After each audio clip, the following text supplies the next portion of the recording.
Welcome to JW3 Online.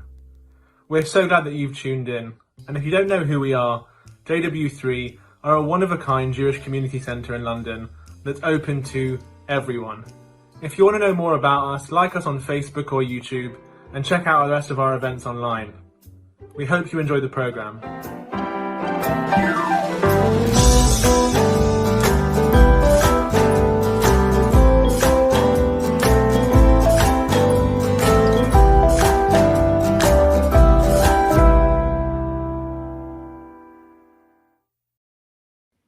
Hi everyone, and welcome to Young JW3's latest series, Denomination, with me, Joe Hyman, and our first guest this week, Rabbi Anna Posner. I can't get over that music and having a little dance. I hope you were having a little dance at home too, because that's what denominational education is all about. But let's hear a little bit about the series. We are a denomination, a nation of denominations, made up of Jews of all different types and stripes, and this is something to be celebrated. This series is to take those stereotypes you may have about other communities that you're not part of and throw them out the window. We're here to learn about different types of Jews and learn more about their communities that are different to our own, because we believe that unity comes from knowing each other and celebrating both our differences and our similarities. Each week, we'll hear from an emerging Jewish leader and learn about their denomination, community, and what matters to them. If you're watching along, tell us what denomination you connect to and why, or none. We would love the conversation to continue on our social platforms, on Facebook, on YouTube, and hear where you're at and what you're thinking about. But for now, it's Anna Posner's turn, Rabbi Anna Posner's turn, to let us know what her life's about and her Jewish values are. So welcome, Anna. How are you doing? Yeah, good, thank you. How are you? Yeah, pretty good. Really glad to be here and talking to you. Thank you so much for being part of the program. My first question, which I'll just jump straight into, is what denomination do you connect to most? And that's a difficult question because people are complicated. We don't fit into boxes. But if you had to, for the purposes of this program, which do you fit to most? So I'm a rabbi for the Liberal movement. I grew up in the Liberal movement and kind of very much feel that the Liberal movement was part of bringing me up as well. Lots of different parts, but certainly the Liberal movement was part of it. And I certainly politically connect to the Liberal movement. I went to Beit College where we are trained in both Liberal and Reform Judaism. And so I probably do feel also a bit of a connection to Reform Judaism, but I'm very much a Liberal Jew. Okay, great. Let's hear about that journey. How did you become a rabbi? Where did you become a rabbi? You mentioned Leo Beck, but most importantly, why did you become a rabbi? What drew you to the rabbinate as a career? Gosh, what a question. So I wanted to be a rabbi for far too long. And I think that everybody, including myself, thought that I'd grow out of it.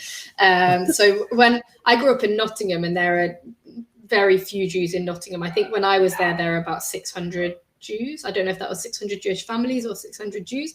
I know we're not meant to count Jews anyway, so I guess it's good that I don't know the exact number.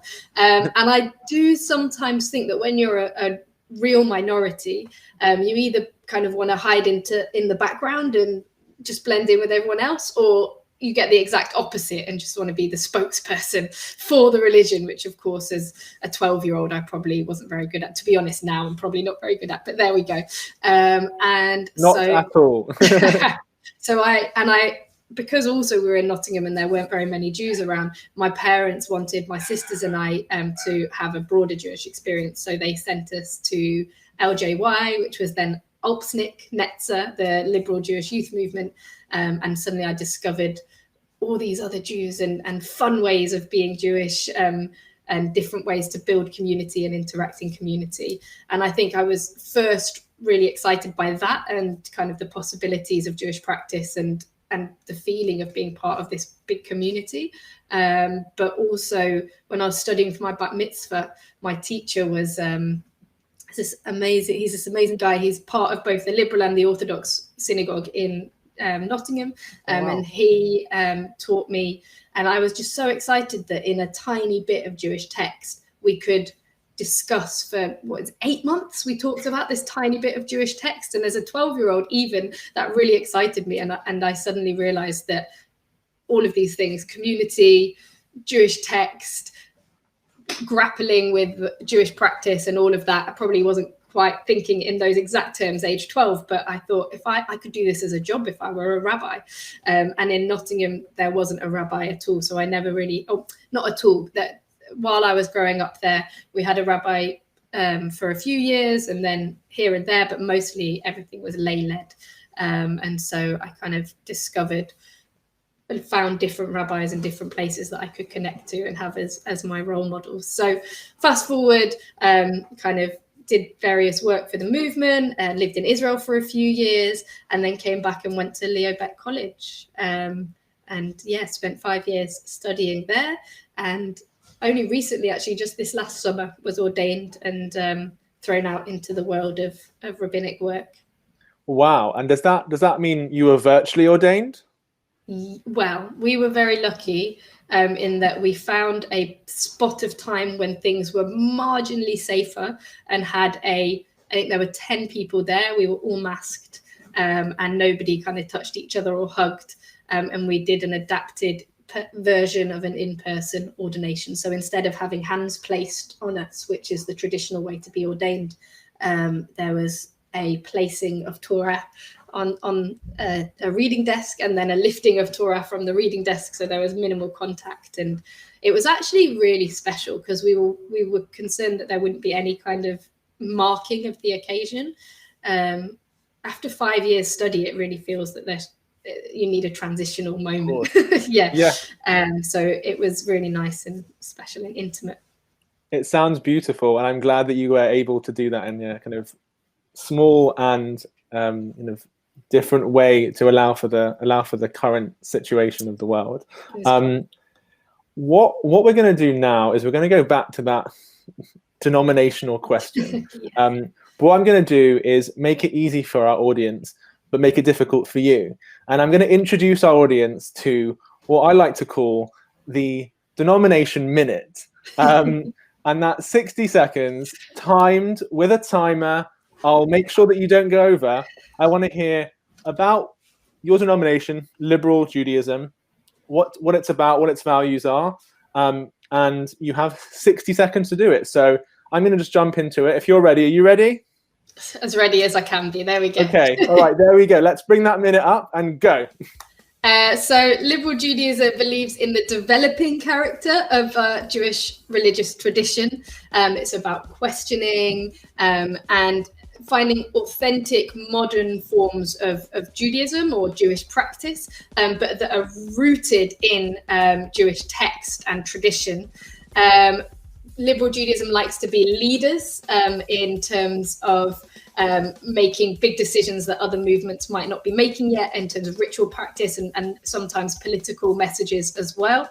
And it's all about people finding their own personal Jewish journeys, but being allowed into community with those personal Jewish journeys and kind of an individual within a collective. Oh my gosh, it's egalitarian, it's inclusive. 10 seconds to go. And it's about enriching relationships of people around them, and a constant regard for making the world a better place. And we're done.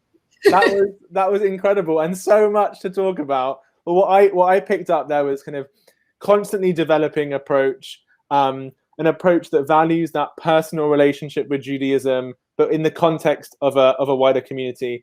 And I love that piece that you mentioned about kind of being leaders, even when it may not be what other denominations or communities are doing, but kind of stepping up, kind of stepping forward in whatever particular thing is going on at that point. It's egalitarian, which for those who aren't familiar with egalitarian as a word, which I wasn't for a while, it's kind of egalitarian in terms of equality and people being treated with equal dignity. So that's Liberal Judaism in 60 seconds. Now, thankfully, we have a little bit more time to delve into it. So some denominations have names that aren't accessible, that may be Hebrew, that may be kind of more philosophical words, or have really thoughtful kind of subtext behind them. Liberal seems simple, but I want to ask you why is it called Liberal Judaism? I mean, it may be obvious to some, but I think it's important to delve into why we called it Liberal Judaism, and what the history of it was, how it started, where it started. Is it a UK-based Judaism? Did it start outside the UK? I'd love to hear a little bit about that. Grand. So I'll get to the name, and I'm not sure if I'll be able to answer so specifically why Liberal Judaism. I might not be the right person for that, but I can tell you a bit about the history. And we weren't always called Liberal Judaism. In fact, only in 2004, I think it was 2004, give or take, did we become Liberal Judaism. Before that, we were ULPS, the Union of Liberal and Progressive Synagogues, because in that umbrella, there were some synagogues that called themselves liberal and some called themselves progressive. It's a UK-based movement, which is part of where historically it's different from the Reform movement. But someone else is going to deal with the Reform movement another time. So it was in 1902, a pair called Claude Montefiore and Lily Montague, my main gal, were kind of didn't feel connected to the conservative, small c conservative nature of Judaism in the UK. It was still men and women were separate. West London Synagogue, what is now kind of the original Reform synagogue, existed, but there was no Reform movement at that time, and no egalitarianism, where kind of equality of the sexes, or anything like that. There's a story, and I don't know how true it is, there's a story that Lily Montague's brothers were having bar mitzvahs and she felt left out and decided we've got to do something about this. And Claude Montefiore kind of believed in he thought that the ritual practice of Judaism was kind of just a means to an end, and there needed to be something else at the core of that. There was a great belief in truths of God's communication with the prophets, and the kind of humanitarian. That's not the right word. That's not the word I want to use. But this kind of idea of what the world could look like if we followed the ideas and the visions of the prophets. So Liberal Judaism is kind of very much rooted in that idea of prophetic Judaism. So I think it was in 1902, there was this big conference or a meeting that happened, and that's kind of seen as the start of Liberal Judaism. Always starts with a meeting. Always. And you know, there was probably all the other meetings before that, because I think it was kind of from 1882 that these ideas started coming about, of developing a movement. Claude Montefiore actually wanted to be a minister at West London Synagogue. He went to Germany and of experienced the German Reform movement and the different things that were going on there. And I think that's what kind of sparked his imagination of, we need something like this in the UK. So Lily Montague used to run services on Saturday afternoons, so that people who worked on Saturday mornings, particularly women working in factories and things like that, could be part of the services on Saturday afternoons. And still now there's a community. Well, there's actually two communities that meet in the Montague Centre, which is the hub of Liberal Judaism in the centre of town. And one of those communities is kind of it follows Lily's legacy, and they meet and have their services in the afternoon, which is why there can be two communities there. One meets in the morning, one meets in the afternoon. It's great. That's that. I just realized I should probably iron out what could sound like really poor politics there. The morning community was once in another building and they came over. It's not been a dramatic split or anything like that. Anyway, understood. I digress. But yes, so over the years, Liberal Judaism's developed and grown. It went from just being kind of centered in London to spreading all over the country. And one of the things that I love about Liberal Judaism is kind of wherever there is a collective of Jews who are interested, however big or small that collective, they can make a liberal community. I think more than any other denomination, The liberal movement is so widespread. We've got small communities in Gloucestershire, in Stevenage. I work in Norwich, and in East Anglia itself, for example, there's Peterborough, Suffolk, and Norwich. Each have their own liberal community. It's so widespread. I won't list all of the communities, but it's I find it really exciting that wherever there are Jews that are interested, a liberal community can be there. Yeah, it sounds really far-reaching, and the history is fascinating. That piece about kind of having afternoon services is really interesting. Lily Montague sounds fantastic. To be honest, I think she was probably, I would say, she's probably a rabbi, but because female rabbis weren't ordained then, or ministers weren't ordained then, she of course never got that title, but she acted in the same way as rabbis act. And that's really important to know, that someone who's a leader in that sense, but at that time couldn't do that. I want to bring it into I guess what the limits of the community are in terms of beliefs and practices. Are there specific things that a liberal Jew has to believe or do to be part of a liberal community? And what are those things? So I think kind of it's a Jewish community. So fundamentally is the belief that there is one God. So of course, people's belief in what God is, or if there is a God, is far-reaching. And that's probably true of every denomination, to be honest. But that it's still the core values of Judaism and the core beliefs of Judaism. There's one God, and everything else that comes from that. So that's the first thing. I think that specifically for a liberal community, you've got to be a believer in egalitarianism, in the idea that all genders play an equal part in community life, in the leadership of the community.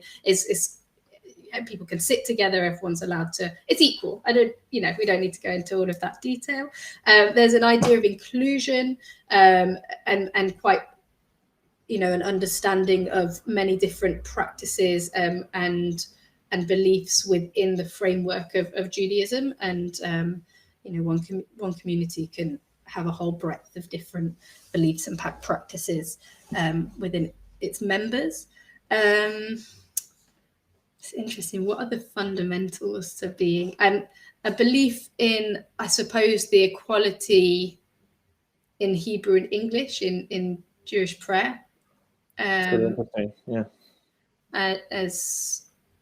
I think those are maybe the key ones, and it'd be interesting to see if there are liberal Jews watching this, what they think as well, because what are kind of some of those fundamental. I think an idea of equilineal descent as well. I've not mentioned that yet. I don't think patrilineal descent, it's sometimes called, the idea that Judaism can come through either parent, and indeed, actually, in liberal Judaism, it's so much more about upbringing as well, and not about bloodline. That's really interesting. And I think we should open this out on the comments. Let us know if there are other parts that you feel that liberal Judaism or your denominational community has a different value, or a value that you care about. Let us know. What I want to do next is kind of give our audience an opportunity to see how these values translate into Jewish practices or traditions that we commonly know as Jewish. These aren't exhaustive, but they're helpful in seeing what practical ramifications these values have. So what I'm going to ask you to do is tell us a bit about what Shabbat looks like, what food kashrut or ritual food laws look like, and prayer and the synagogue space. So I'd love to hear about Shabbat. What does it look like in a liberal setting? Great. So what I think I'll say first, which kind of covers all of these, is one of the key separators of liberal Judaism and other denominations, but liberal Judaism does not believe that Moses received Torah from God on Mount Sinai. Rather, it was written, inspired, divinely inspired, but written ultimately by people, probably men, but we don't know. And that means that halakha is, in liberal Judaism, halakha is not binding. It's really important. There's this idea of informed decision making. So it's really important that all decisions are grounded in a knowledge of text and understanding of what it's all about. But it's with liberal Jews tend not to strictly follow halakha without having an investigation of why. So I think that fits with all of these. So for Shabbat, for example, very few liberal Jews, I would say, halachically keep Shabbat. Rather, I think most predominantly, we had Lily Montague having services in the afternoon so people could work in the morning. And I think that for a lot of liberal Jews, their Saturday has the feel of a classic weekend.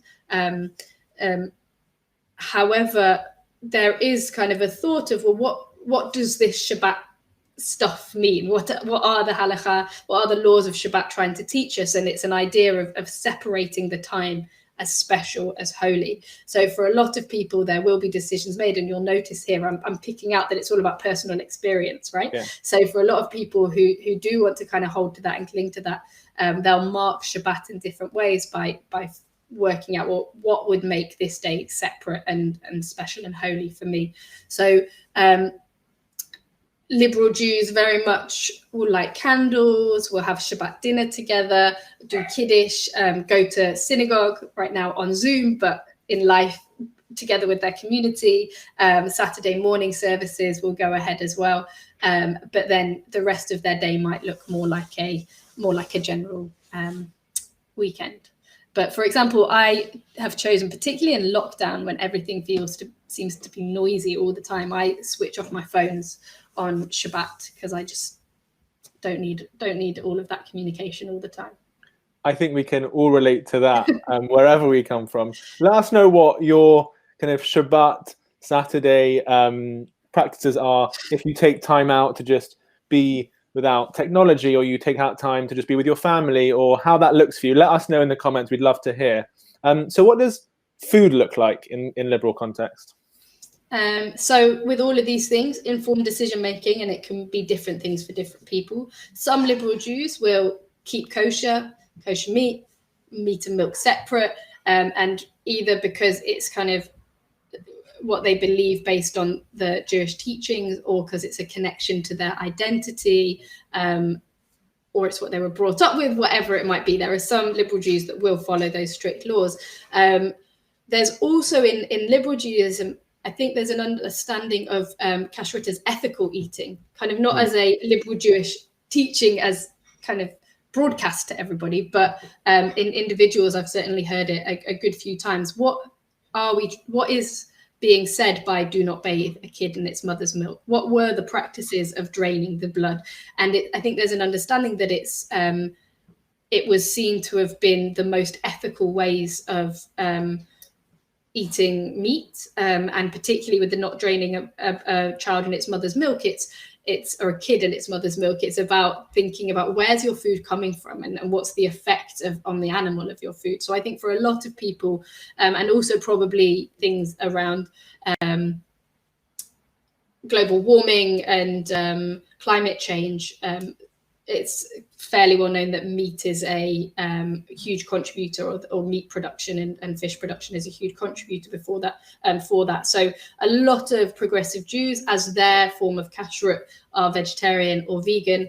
And I think the majority of progressive synagogues are fair trade or green synagogues. So that means kind of using fair trade produce and trying to be eco in their practices. And most progressive synagogues I know, I'm using progressive liberal synagogues I know, won't have meat in the building, because then it kind of helps everybody, whether you keep kosher or don't keep kosher. If there's no meat around, it's less of an issue. But yeah, so I think those are the main things kind of in terms of people who are making active choices to keep a level of kashrut. It'll either be the traditional Jewish halachic kashrut, or an interpretation of ethical eating in some way, shape, or form. Fascinating. And I think, yeah, it's really interesting to see that informed decision making kind of being part of the whole community, and that being kind of empowering, I guess, for the congregants, for the community members, and also bringing in ethics into how we talk about kashrut. And when I say bringing in, I mean kind of looking back at what maybe the reasons were for particular practices in the past, and translating them to a kind of a current context and a future context. Really interesting. And what about prayer? When I ask about prayer, I'm thinking about prayer, but also how does the synagogue look? What does it look like if you come into it? Some people watching may not have been to a liberal synagogue or may not have been to an Orthodox synagogue. What does it look like to come to that space when we can? Yes. Well, so that's interesting in terms of the layout of the space, because as I spoke about before, Liberal Judaism stretches far and wide across the country. So some communities are big enough to have their own buildings and synagogue buildings. And in those buildings, generally it's set up with kind of seats in rows, the ark at the back of the hall facing to the east of the space, and men and women will, or all genders will sit together equally, and the rabbi or service leader or cantor will lead from the front, and yes, it's very much kind of participators and leader. Interestingly, in a liberal synagogue, it's very quiet. It's I've been in other denominations of synagogues before, and there are kind of whispered conversations happening in some spaces, loud conversations happening, and everyone kind of doing their own thing. In liberal prayer, everyone's together. There might be people doing their own thing, silently reading through the book, but generally the prayer's led together. There are moments of just the individual leading, moments of everybody singing together. I miss those moments of everybody singing together. The prayer is in English and Hebrew. Different communities will have different preferences based on that. Some will be much more English than Hebrew, and others more of a balance, and others more Hebrew. But there is this idea in Liberal Judaism of kind of an equal an equal level between English and Hebrew, or I should say kind of the mother tongue of the country and Hebrew. Torah is read and then translated afterwards so people can know what's said. And actually with the Torah, so each week there are different parashiot, but in Liberal Judaism, just a section of that parasha is read rather than the whole parasha. There's an attempt to kind of move through the parashiot move through each parasha so that you get a chance to hear everything that's going on each year as time goes on, but it's not the whole thing. It's not all 7 aliyot. And in terms of times of prayer, so I think mostly liberal Jews will pray on a Friday night and a Saturday morning. There are spaces where there's more regular progressive prayer, liberal and reform prayer. So Leo Beck, for example, does a daily shacharit. I think now we're in lockdown, it's no longer daily, but certainly when we were in person at Leo Beck, there was a daily shacharit, which is open to all. And often people would come who wanted to say Kaddish. So it's not that liberal Jews don't pray 3 times a day. I think most liberal Jews wouldn't pray 3 times a day or every day, but it's not excluded from liberal practice. Really fascinating. And reminder to our audience, let us know what you do when it comes to Shabbat, Kashrut, prayer, or any other Jewish practices that you want to kind of throw out into the comments. And like our Facebook and YouTube, stay up to date, because we've got 6 more episodes of Denomination to come, each from a different community. One thing that comes out for me when I'm talking about my community or other people's community is often people think through stereotypes. Often people don't have a connection with someone from outside of their community, and if they do, it might be a family member, or they may have made an effort to do that, but sometimes people miss that, and they look through stereotypes and maybe judge people in a way that isn't helpful to create a kind of cohesive, loving community. I want to ask you, what's the biggest stereotype that people have about you as a liberal rabbi or a liberal Jew? And the second question to kind of follow up on that is, how does that make you feel? And I think I asked that question because I could ask you what stereotype, and that would be great. But I think it's important for each of our speakers each week to tell us how they feel when a stereotype is applied to them. Because when we're thinking about denominations, we're talking about people. We're talking about other Jews and kind of our fellow brothers and sisters. So when we're talking about that, it's important to know what effect stereotypes have on people. So let's hear. I think there's a stereotype that liberal Jews aren't Jewish or have a lack of Jewish knowledge or text literacy, I suppose. It's all kind of under an umbrella of liberal Jews aren't Jewish, like pick and choose Judaism. None of it matters. And you often find it in in pluralist spaces. There's an idea of fromest common denominator is what I call it, because it's an idea of, oh, well, the liberals won't mind because they can just do it. So it's an idea that it wasn't an ideological or a conscious decision not to follow some of the halakha as an example, and so we'd be okay just to go along with it. And it's frustrating, actually. It makes it feels a bit invalidating, and it can push at boundaries, like, because I love pluralist work and working with kind of Am Yisrael, if it were, like a breadth of Jewish community. But the idea of, well, would I be happy to sit separately to men to appease kind of the fromest common denominator, so that we can make this happen? Well, no, that kind of hits one of my boundaries, and different examples like that. So I think that's probably the stereotype and how it makes me feel. That sounds really difficult, and I'm really appreciative that you shared kind of how it made you feel and also what the content of it was. And that fromest common denominator, one of the most religious common denominator, but it's not. But even when it's used as kind of most religious common denominator, again, it also kind of insinuates that religion is kind of most in a particular setting and least in a different setting. And I think that's also difficult. So self-correcting as well.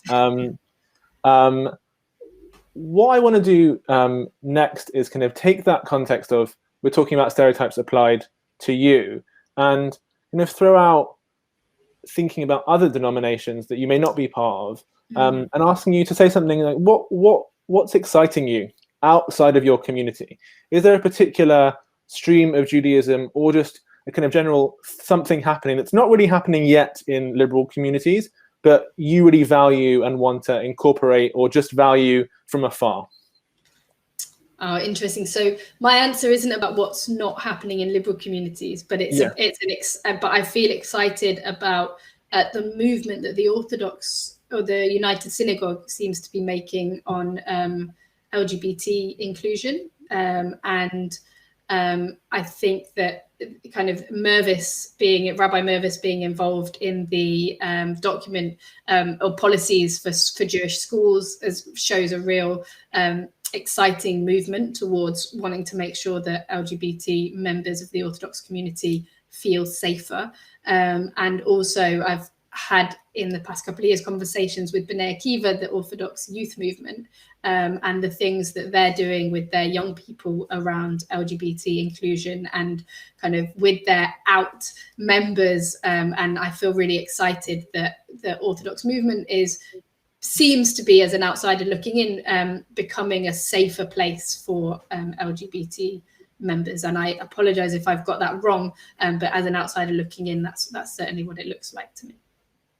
I think it's important to show what you see, as well as kind of, it's not always easy to know exactly what's going on in particular communities, but what's seen to the public eye is also important. And it sounds really interesting and wonderful. I want to highlight that JW3 has LGBTQ plus cafe, which Anna has spoken at, and we have them monthly, and they're open to all LGBTQ individuals from 18 to 35 years old. And we try and address kind of intersections between Jewish and LGBTQ plus identity. So if you identify in that way, then please join us. We'd love to have you. So I've got one last question for you. This is future facing. What does liberal Judaism look like? What are the biggest priorities for your community in the next 10 years? Fabulous. So I'm, again, speaking for me and not all of liberal Judaism, but of course. as I see it, we're a very small movement, and I think that we're such a wide stretching movement, and give opportunities for each person to have their own Jewish journey. And there's a real sense of inclusion, and wanting people to find their own Jewish identity where they might not have felt like they had the safe space to do that before. So I'd love to kind of bring more people into the fold who are interested in in discovering that, in exploring that, and with that, of course, we'll see growth of the movement. I would love us to kind of challenge our ideas of inclusion, and make sure that we're doing that well enough. I think we kind of put these big blanket terms. We are LGBTQ plus inclusive, and we, I won't name it all, because if you start naming, then you accidentally miss people out. It's exclusive in and of itself. But I think that I'm really excited to working out how we can not just say it and in some places do it, but really find a way of letting people know how open the community is, so that it's not just assumed, but it's really known. And I think those are the two main things, and they probably kind of interact with each other, growth and inclusivity. I'm really excited as well. There's movement right now that people might have seen about interfaith wedding blessings, and kind of if there's a Jewish partner with a non-Jewish partner getting married, it's now been kind of accepted in Liberal Judaism that they can have their blessing under a chuppah. So they will be legally married before, but their interaction with the community, if they want, they can have it under the chuppah, and different things like that, which I think broaden this idea of how we're really including our members and other people who are interested in being involved in the community in a meaningful way. It sounds really exciting, and I really wish you well with it. I'd love to check in 10 years and see where all the kind of denominations that we connect with are at and where they're at on their journeys. And I think it's so important what you said, and a really lovely point to end on, which is about assumptions. Like, we can assume inclusivity, or we can assume something about a different denomination. But I think it's programs like this, and kind of active and open, vocal, talking about things, and talking about issues, and also creating spaces that are vocally inclusive, of all different types of people, that pushes things forward. I'm delighted to have spoken to you, Anna. Really, really enjoyed it. For everyone out there in the kind of online ether, join us next week on Mondays at 8:30. But we've really enjoyed this. Thank you, Rabbi Anna Posner, and have a lovely rest of day for everyone. Take care.